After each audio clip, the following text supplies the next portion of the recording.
all pathogenic antigens that eventually make their way into the tissues of our body must be presented to T lymphocytes, the cells of our cell-mediated immunity.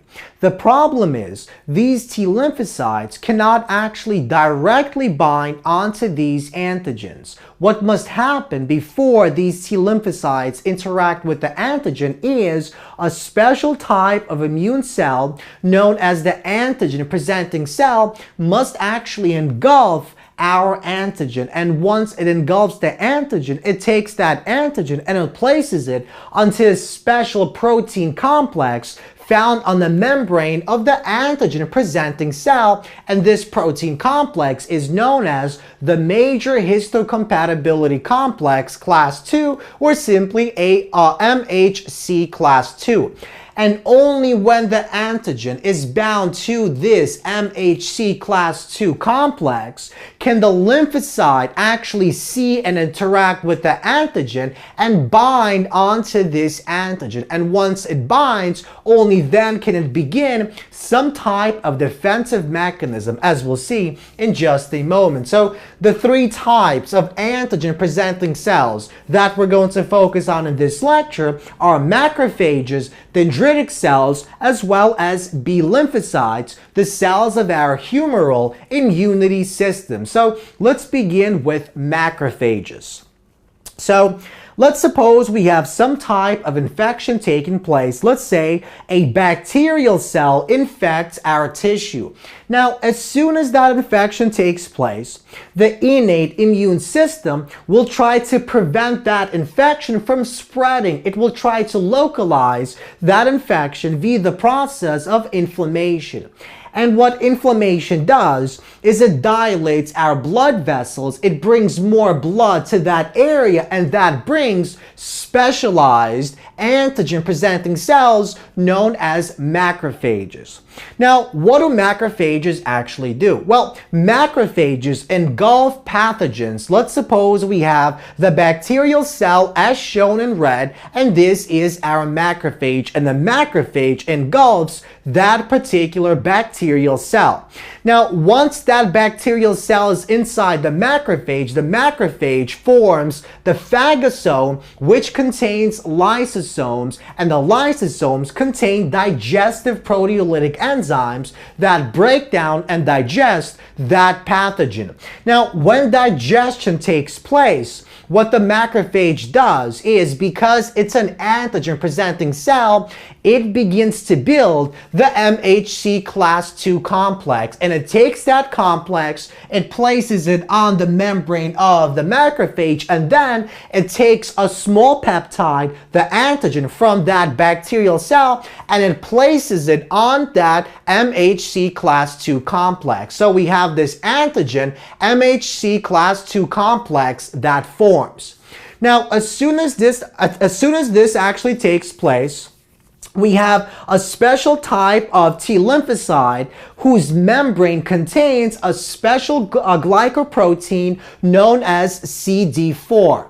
Only T lymphocytes that contain the CD4 glycoprotein can actually go on and bind onto the antigen MHC class 2 complex. So for example, we have some type of inactivated helper T cell that contains the CD4 glycoprotein on the membrane, goes on and binds onto this complex of the macrophage, and once this binding process takes place, that ultimately activates the helper T cell, and that also releases many different types of chemicals involved in our immune system, and that activates T cells. For example, it produces cytotoxic T cells. It also activates our B cells into plasma cells and memory B cells, and that begins the process of defending and protecting our body from these pathogens.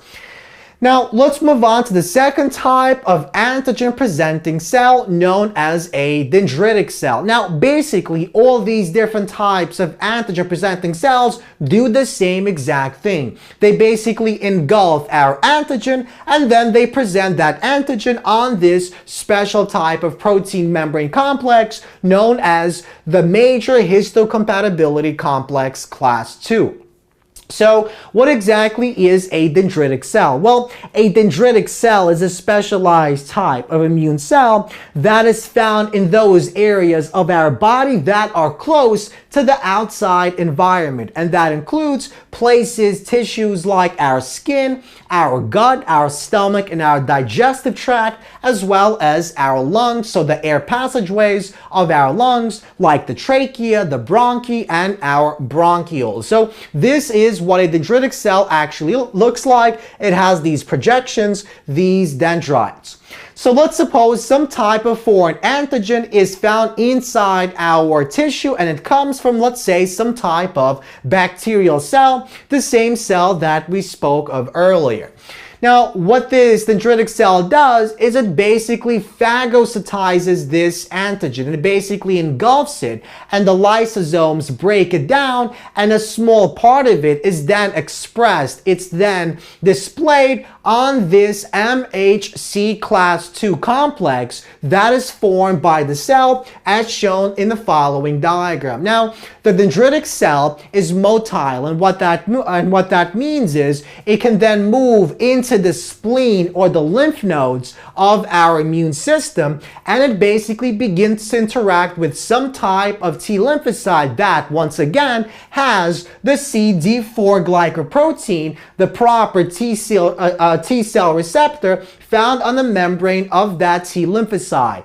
And when these two cells interact, once again, it elicits some type of defensive immune response. Now, let's move on to our B lymphocytes. So recall that B lymphocytes are those immune cells of our humoral immunity, the antibody-mediated immunity. So B lymphocytes can also engulf and take in these antigens that come from different types of pathogens found inside our tissue. So B lymphocytes are part of the humoral immunity. When they approach foreign antigens floating around in our tissue, they bind to them via special receptors, and then they undergo receptor-mediated endocytosis, and that takes in that antigen into the cell. And once that happens, these B lymphocytes build the MHC class 2 complex, and they place that antigen onto that complex, and only then can some type of T cell, T lymphocyte with this CD4 glycoprotein bind onto this MHC class 2 complex that contains our antigen, and once this binding takes place, that ultimately stimulates this B lymphocyte to undergo mitosis, divide many times, and it basically differentiates into two different types of cells: the plasma cells that basically produce the antibodies found inside our blood, swimming around our blood and lymph system, and they also produce those memory B cells that are involved if reinfection ever actually takes place.